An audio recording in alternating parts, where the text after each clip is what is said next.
going on? Oh, I took a complaint this morning that you camped here last night. Oh, that's quite a bold complaint. Oh, hold on 1 second. Adams, Queen, Young, 5545.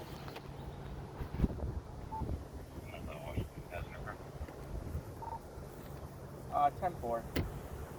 Yeah, so I'm the wildlife officer. I'm the wildlife officer. So this is a wildlife area. Yeah. And I guess somebody drove by and saw that you were here. What time? Last night. And then I didn't go on this morning till later. Okay. And then I got a follow-up message that the car was still here. Yeah. So I'm assuming you probably just didn't know. Here, you're making a wrong assumption, but go on because I want to hear it. Okay, so the city has a camping area. Okay. You go into Starbuck. Starbuck, yeah. Yep. And take a right-hand turn. It says like Hobo Park or City Beach or something like that. They have camping there. Okay. But here, you can't camp on any state wildlife management areas or waterfowl production areas. Okay. And this is a waterfowl production area. And I'm sure you got the name of this complainant, right? So is he like somebody who's higher up or something? Somebody who's known? Because I'd ask about their credibility. First of all. Oh no! In terms of the complaint, it's just a person. Yeah, but I mean, there's crazy people out there. I mean, and then there's people who have credibility too, with you guys. So that's I guess it was like. Do you like know what I was the turn-in poacher. I mean, they just called the turn-in poacher line to report the violation. Is that a name? I hear M poacher. Is that a name? Turn-in poacher. It's a line to call in complaints. Oh, okay. That'd be on the sign, right? I would be able to look at it on the sign. Go ahead. All right. Yeah, I'll tell you. 10-4. Yeah. And then there's a 1-800 tip NWRS. Okay. I don't know if it's on the side or not. It might be. All right.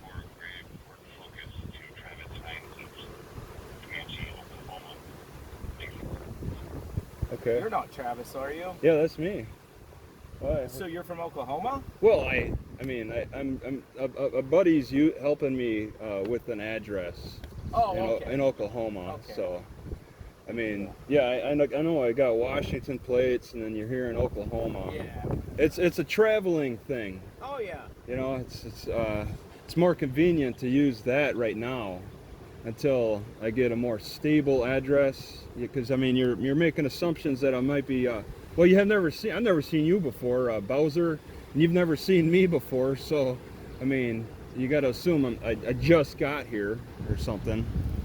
But yeah, I was thinking about the Glenwood disc golf place. Yep, stopping there, but camping there too. Do you know where camping? it is? Well, yeah, I got it on the map.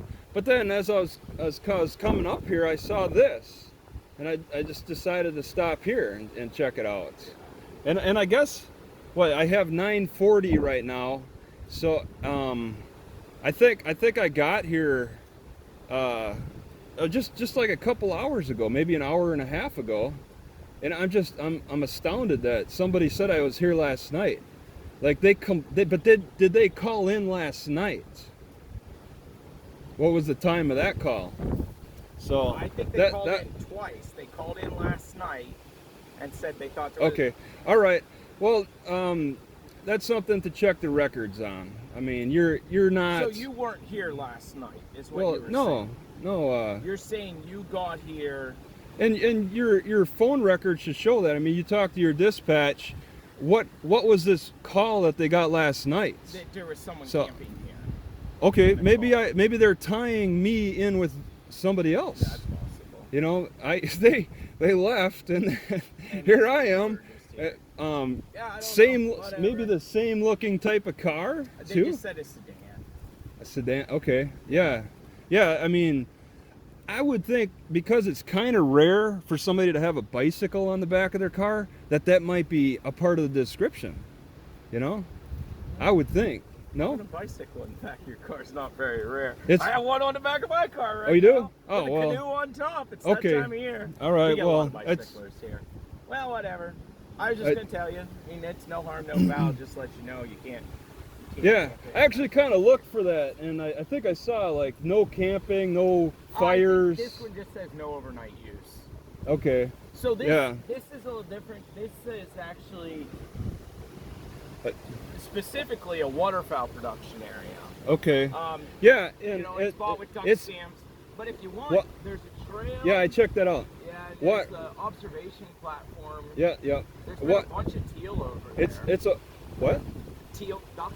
Oh, it's a type of duck. Okay. Oh yeah. So this area was bought specifically for duck reproduction. Duck reproduction. Okay. Yeah, and people buy duck stamps with their honey license. I saw the stuff. sign there. That's what we use. To and the tick reproduction area. Oh, jeez. Because I I just leave. They're probably crawling on your shoe. I just leave my shoe here. You can see I got one right there. When I leave the house in the morning, I spray my pants down with check them, spray them. Yeah. I mean, most of the time I tuck my pant legs in the top of my boots too. Okay, all right. So they can't come up the inside. Yeah, that's. But when I get out, I'm gonna go check some areas out today for. We do seed harvest for native prairie restoration. Native prairie restoration. Okay. We do a lot of. I'll tell you what I was doing out there is, you can see my hand. I'm not pulling first. I pick grass and boil it.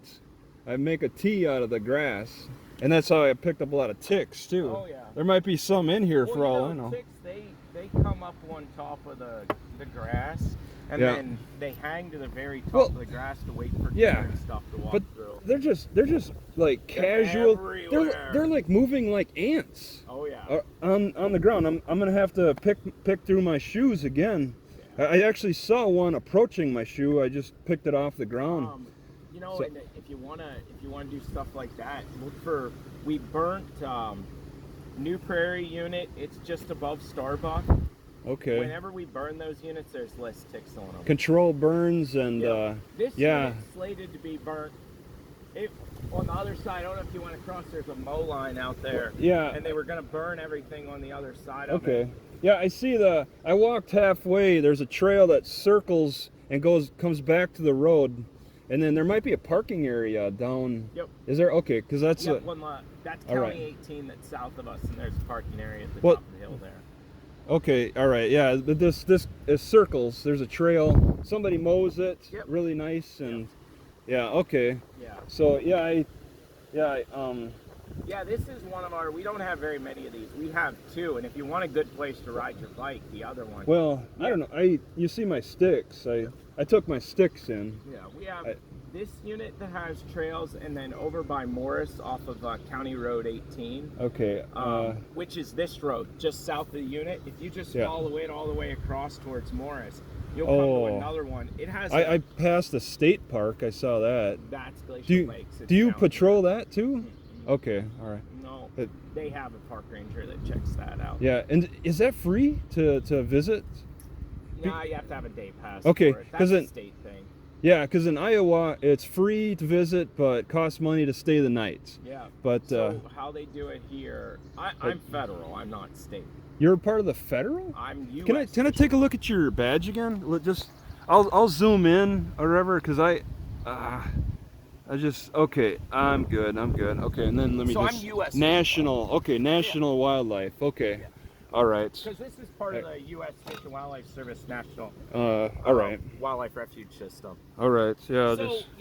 A really awesome place to visit is if you go across County 18. It's Edwards and Long Lake Waterfowl Production Area. Okay. That one has a bike trail. It has a hiking trail. It's got observation blinds and platforms there as well. Yeah, I'm heading north. Okay, I'm just kind of heading north. And I was planning on kind of hanging out here for a good part of the day. I'm going just Canadian. I'm checking out everywhere. I want to go as far as the Canadian border and I'm just going around recording. Some pretty awesome places as you go north, and you know, as you cross the interstate, like if you go north through Fergus Falls, We've got Tamarack National Wildlife Refuge. That place is incredible. I would Oh. tell anybody to visit that It, place. is that okay? So national, is that free to visit? free. Okay, Yep. state costs State cost. and then all You right. can visit any of our lands for free. All we right. have a National Wildlife Refuge. It's west of here, but it's an hour west of here. It's Okay, out of the way. yeah, It's in beautiful, another. though. It'd be in South Dakota then. No, it's right on the line. Oh, is it? It's, Oh, all right. Come off of Ortonville at the lake, and it's right there. I mean, that place. And do you patrol that far too? Okay, I go all the way down to Marshall, Lincoln, and Lyon counties. Okay, yeah. I'm just responsible for the waterfowl production areas, and then a lot of what I do is easement enforcement when farmers drain wetlands they're not supposed to. Yeah. That's what I spend most of my time doing. That's more more of a or it's a I don't know what to say. It takes time. Okay. Yeah. The farmers. Yeah. A wetland all right. case takes me my type of issue. Yeah, the goes through the court system and all that. You got to investigate and Most of the time we try to avoid the court. We just try to work it out with. Yeah. Hey, a lot of times it's like, I get it. They're just trying to squeeze a couple more acres of crop, but they're protected. Yeah, it's we like just try to usually just work it out voluntarily without having the court system. Like the Bundy situation. You get those little farmers pushing that issue. We have a little of that out here. A little bit, okay. Yeah, it's a different environment out here. It's a lot more lush, but still, It's drying up though. The heat is definitely coming in. And we haven't had rain. We had one thunderstorm go through yesterday, but hardly. It's unusually dry this time of year around here. Very much so. Because I heard in Utah is having a big problem, and they're usually dry anyway, but they're saying that they're having a drought issue, and we are definitely. Northern Minnesota's 3 inches behind normal, which doesn't sound like a lot. Yeah. But it's with this heat, it's adding up. Okay. Yeah, that's too bad. I can't see it in the vegetation quite yet. No, you're starting. If you get out, especially west of here, you really start seeing it because we had a pretty good thunderstorm come through yesterday, but it wasn't enough to. Go look. I live north of town. You look at my yard. My yard is browned out. Is it okay? Yeah. All right. But one thing is, that's too bad. Landscaped grasses, non-natives don't do well initially as natives. So what you're seeing here, these are native plants. Okay. All right. They're more adapt to that. Yeah. It takes a long time for them to get stressed. That's okay. That's a good point. So at my house, I've got your typical yard grasses, and then I have a pollinator plot that has like native plants in it. My yard is dry. My but the pollinator patch natives, with okay. natives, there's a few things in it, more sensitive things of wilt, but for the most part, it looks like $1 million. Yeah, you pay attention to the vegetation in a different way from me. I would say that I found some nice catnip out there in this, along with the grass, stinging nettle, cleavers. They all look. So a lot of people don't know how good nettle is. It's a tea. Yeah, you boil it and you get a nice green liquid out of this. Yeah.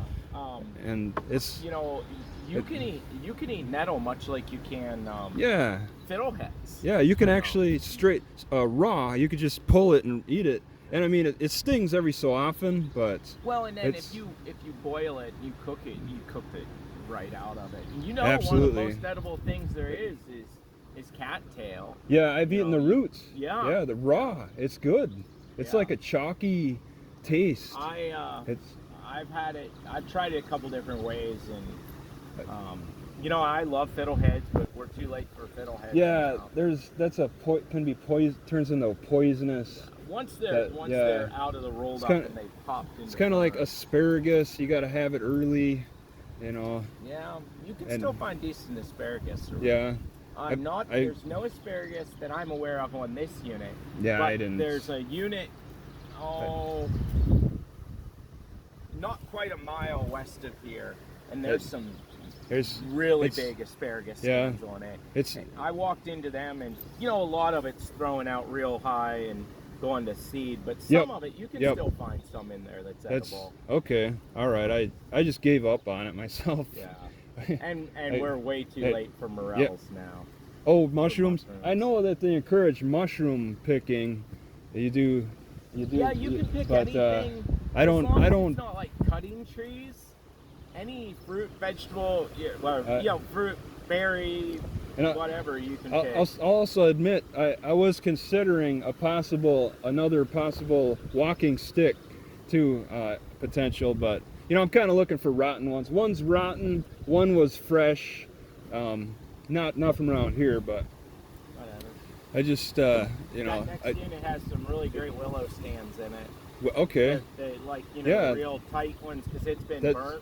Okay. But if you go west on the road south of the unit here, you'll come to a place where the road takes a 90-degree turn south, and there's a gravel road directly in front of you. Go straight on that gravel road. Okay. And the unit's right there, and there's a dim section line road on the south side. You can go down that, and it just kind of follows the edge of the unit. And you'll see some stands of willow. That you can easily find a walking stick out there. Oh, for walking? Okay, I suppose. I would pick the bark for, like, you can boil the inner bark. It's got the salicin that converts into aspirin. But for walking sticks, that's a possibility too. I don't know exactly what this. I got the fresh one near the Gulf Coast. It was a nice hard stick. The other one I think is. So what way did you come up? From the south. Like, did you follow like the 71 corridor? What all states have you hit? Every one on the west. I've been to every one on the west side of the country. The only state that I've never been to on the west coast is Oregon. Yeah, I've been all around there. And I guess I'm not going to count Washington. I've gone up and worked in Alaska a couple times, and I flew never through. been. Okay. Yeah, I've gone up to Alaska. Most of the states I've been to, So you're 10-4. And you pay attention. And you pay attention to the vegetation and stuff. I'm sure it's part of your job. Oh yeah. And you see like such a unique change across the landscape. And I mean, there's no barrier. There's no real barriers. Maybe the Rocky Mountains a little bit, but there's no real like barriers. You wonder how some vegetation stop and some. That's pretty much all you see, except for climate adaptation and whatnot. The Rocky Mountains are a very clear barrier. Yeah, they're western species and eastern species. Yeah. Unfortunately, I only ever get to go most of the western states when they're on fire, because I do collateral duty wildland fire. Okay? Yeah. Pretty much all Are you? You're not. Natural resources do. You're not a part of like a hot shots. No, all right. I do an engine crew. We have a fire crew based in Morris. Okay. All right. And I go out with them, but yeah. There's I did a Type 2. Hot Shot's a Type 1 crew. Type 2 is initial attack. I did a Type 2 crew when I worked in Arkansas. That's why I asked, did you hit Arkansas? The Ozarks. That's pretty country, isn't it? Yeah, it's very unique. Yeah, just the mountains, the way they are. It's so. I was in the southern. I did a lot with the Forest Service there, but I was in the southwest corner where it's more like flooded hardwood bottoms. Okay. That was our focus ecosystem for fish. There was the hardwood bottoms. Yeah. And Pond Creek National Wildlife Refuge, but I lived about 5 minutes north of Texarkana. Okay. All right. Yeah. Just across. 71 is the state line there between Texas and Arkansas, and then you come across the river and Arkansas, and then the other border is Oklahoma. Yep. And I lived as close to the Oklahoma border as I did the Texas border, right there in that free state area. Okay. Yeah. All right. It was nice country, but I have 3 kids, and the school system isn't the best. Yeah. All right. And my wife's from South Dakota, and we wanted to kind of get closer to family and get to a place where our kids get better school. Yeah, they can get more socialized in the South, but maybe not as educated. You get more of a school system was horrible there. Yeah. Our property tax was nice. I mean, I lived in a really nice house, and they hardly, like, I showed it to a realtor up here and said, hey, what would you sell this house for here? And they said, and this was before the current housing craziness, And they said 245,000. I bought the house for 80,000 there. But my property tax was 150 bucks a year because they weren't putting anything into the school system. Yeah, that's cheap. Yeah. Wow. Yeah, I told my wife it'd be a good place to retire to if stand the heat. Yeah, it's the only place I've ever been that experienced 100% humidity at 100 degrees. In Texarkana? Yeah. Okay. Yeah, I know at 100 degrees that the humidity, I suppose on the east side, on the west side it's a lot more dry, but yeah, on the east side of Texas, the east side of Texas, Louisiana, South Arkansas, all the way down through there. Yeah, the humidity was crazy because it was all swampland. Yep, I was about to say we were the farthest we were the farthest northern point that had populations of alligators. Oh, you've probably seen alligators. Oh, I've looked, but I haven't seen a single one out from the Gulf Coast coming north. I mean, there's just nothing. You move over like the 71 corridor, Bossier, Shreveport. Yeah, they're gonna be Texarkana. You can. Yeah, no doubt. Mostly at night though. Oh, okay. They're mostly. All right. They're really a nocturnal. And I go in the winter time, so they do go dormant. So yeah, depends on. I did see them out in December, on relatively warm days, but a lot of times you don't see gators from about the beginning of December till the end of February. Okay. Yeah, I go north for the summer, south for the winter. And yeah, I started on the west side and just kind of zigzagging in an eastward fashion. So I want to come down. Have you been to the East Coast yet? No, I mean I was in the military, and I mean I was like a stop in Alaska. I mean I stopped in places for the military, but Bangor, Maine. Well, no, no, it's Fort Dix, the Army base there. I was, and then around there a little bit. That's in Jersey. That's right? On that Jersey, the East Coast. A lot of times, if you were overseas, the first stop they have when they come back is Bangor. Bangor is the farthest east and longest runway in the U.S. Yeah. Well, when I went to the desert, we went west across the Pacific. That was. Well, we did go across the Atlantic too, but I can't remember. Yeah, it's somewhere on. Well, 90s, 97 or so. It was a long time. Yeah. No, that's not really a long time. No, I'd say you and I are probably the same age. I'm 45. Okay. So I don't know about you. Yeah, same. Yeah. All right. Wow. Yeah. I did my undergrad in Maine. Okay. For natural resources. And then I did grad school through Oregon State, but I was never at Oregon State. I've never stepped foot on Oregon State campus. Yeah. Because I did research. Okay. Yeah. And we were doing our research down south on timber management and red cockaded woodpeckers. You do like you wrote like some papers on I did a component for a professor. Okay. Yeah. It wasn't my research. I was working on somebody else's research. And okay. All right. All right. Yeah, that's all right. So you I didn't want to teach, a lot of times they do teaching. They'll give the person like a teaching deal. Like you're working on your master or your PhD, and you're going to be a teacher's assistant. You get to bigger universities, and the professor never actually teaches the class. It's always a teaching assistant. Okay. I have no desire. I do not want to be a teacher. Okay. Yeah. Yeah, just going to the same place over and over again, and that's why my job. This is my 15. Yeah, I've been with the service for 15 years now. 2 years as a biologist, and then I transitioned into. And the reason I got into enforcement used to be a refuge manager. You had to be enforcement. Everybody was collateral duty. Yeah. And,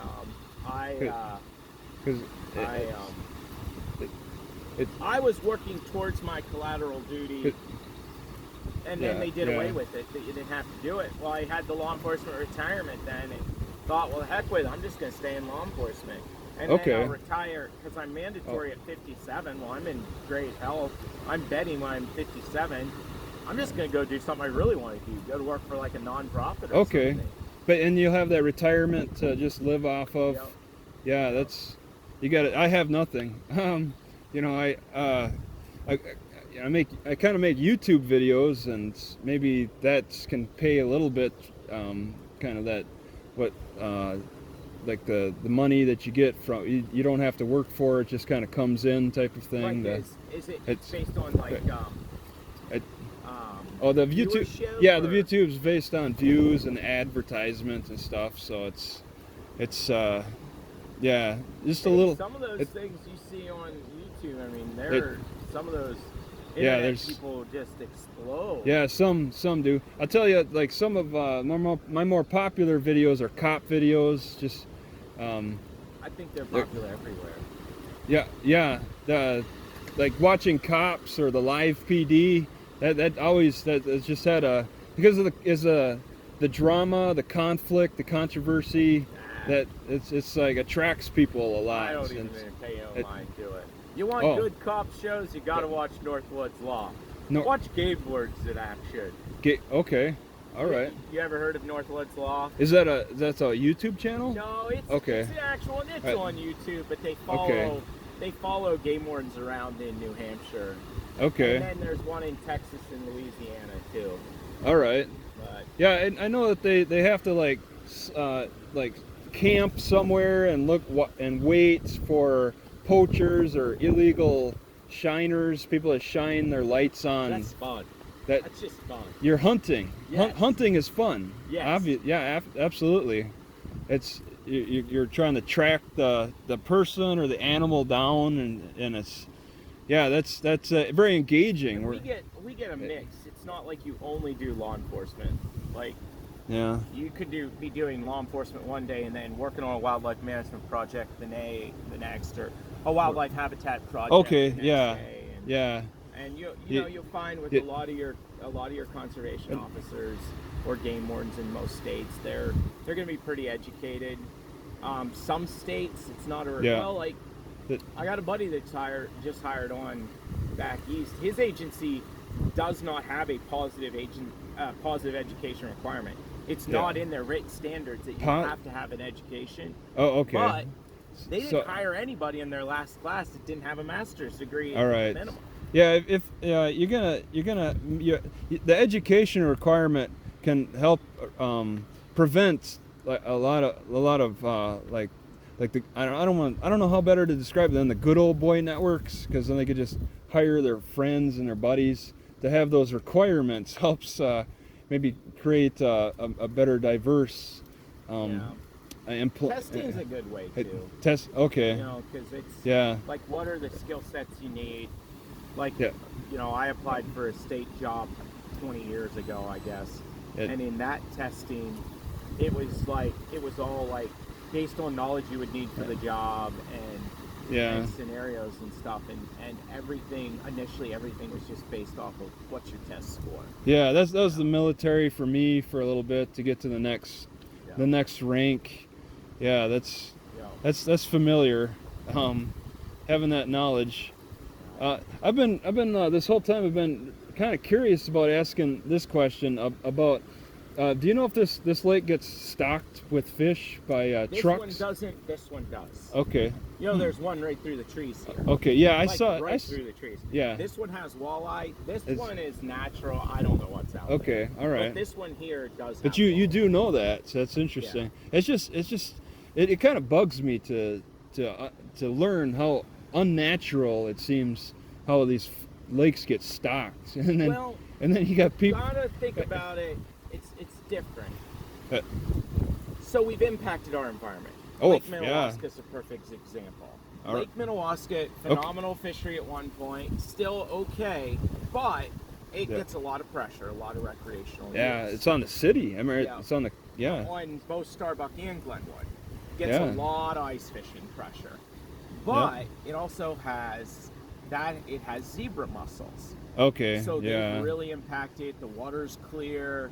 It's a detriment to the feeding of some species, and just the sheer pressure that the lake has from use.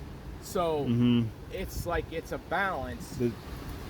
What can the natural population sustain for recreational fishing?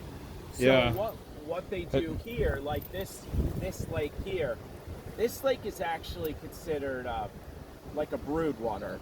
The DNR, which is the Department of Natural Resources, state does that. They get the I knew it. They're on ya. Yeah, I shouldn't have put my foot. They gather fish, and so they're growing them here, and then they'll use this to feed into like Lake Minnewaska, into the really popular fishing. I've never actually seen anyone fish. You know, a lot of these smaller places, you'll never see anyone actually fishing them.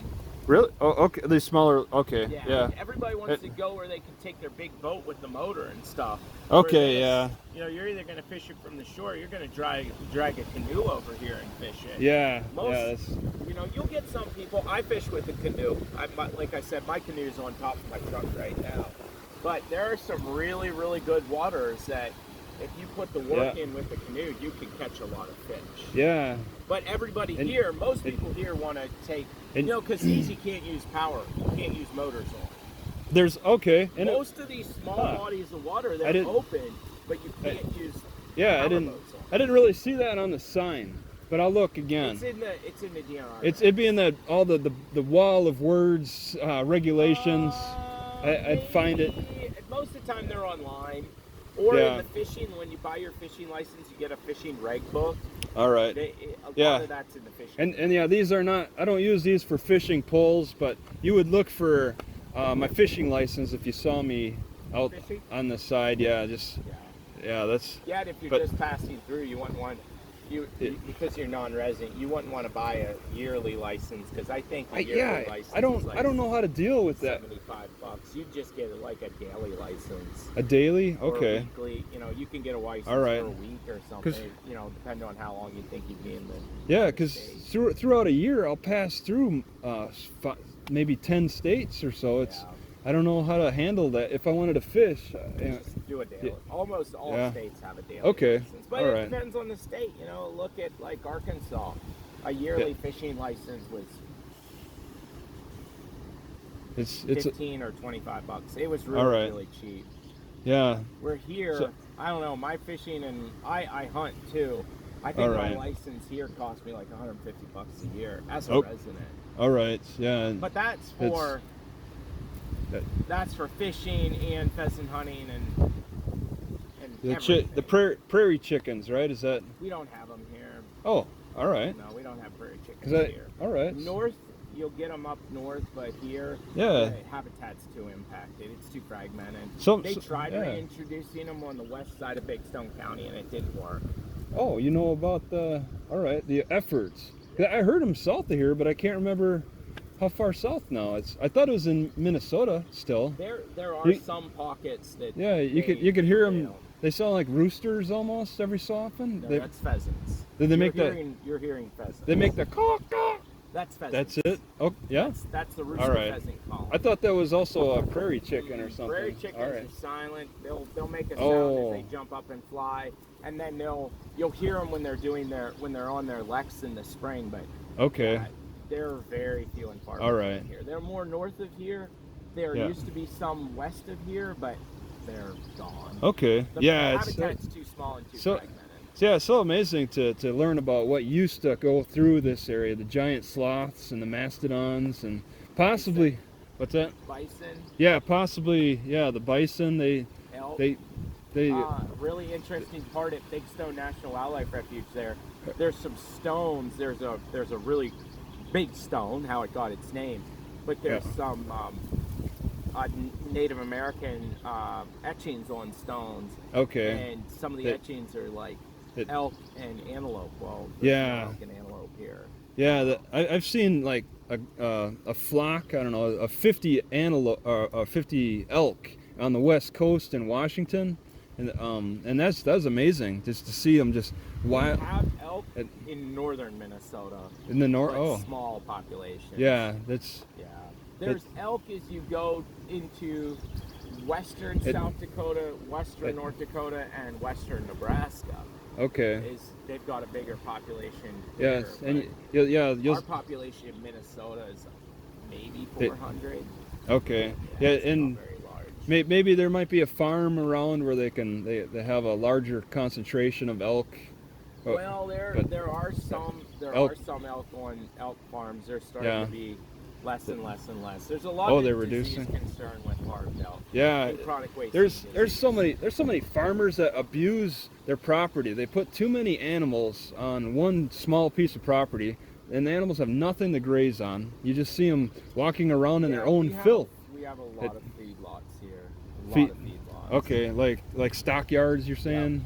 Yeah. Well, whether it's I don't know. Some of those places, I don't know. They seem like these cows. In Minnesota, if they aren't able to naturally graze, they are regulated as a feedlot. Yeah. I want to report those people. Oh, it's regular. Okay, and then have to follow those policies, which it should be a temporary hold for the cow or whatever animals on there. Most of those, if not all of them, are going to be cows that are pretty close destined to slaughter. Okay, the farmer could make that argument that hey, it's you can't. We do have in this county we have a lot more grass. Well, south if you came south.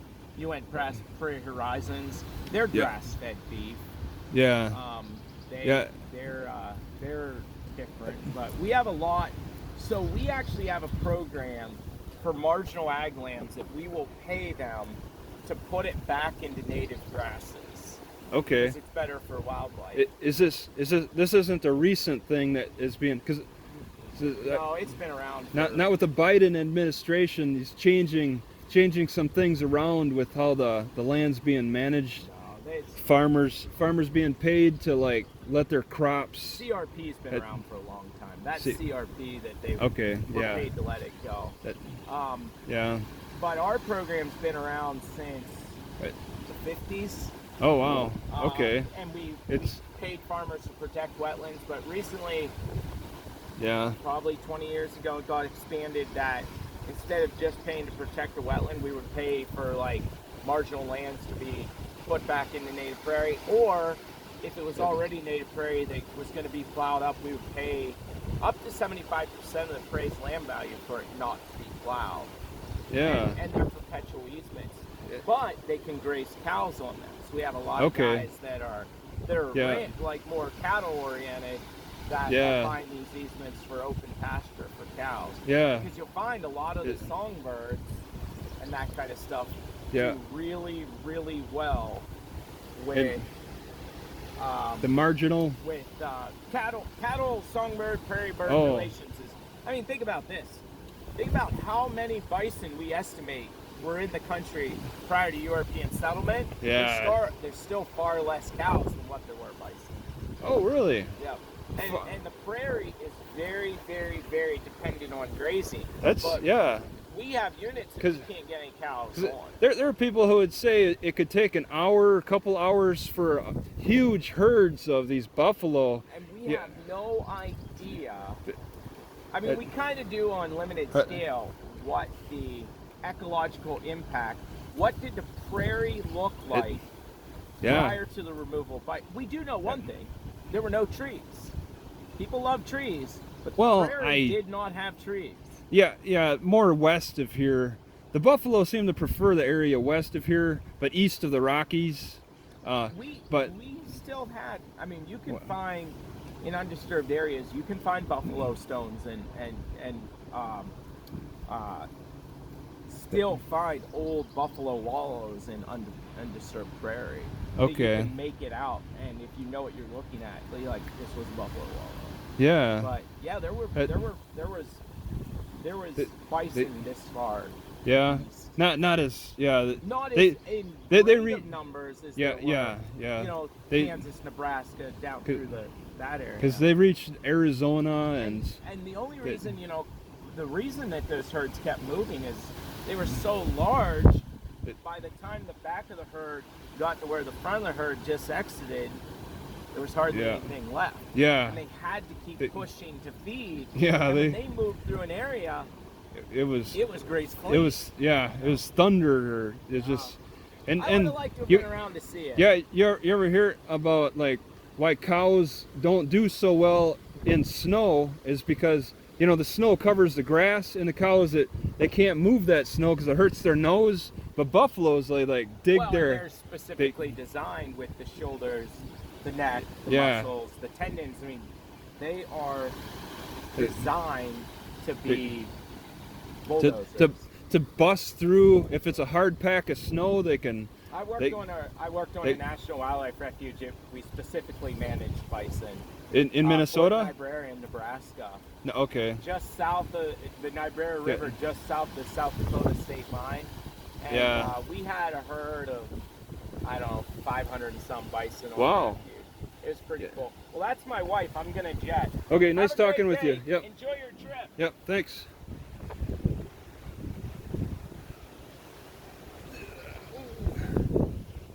All right.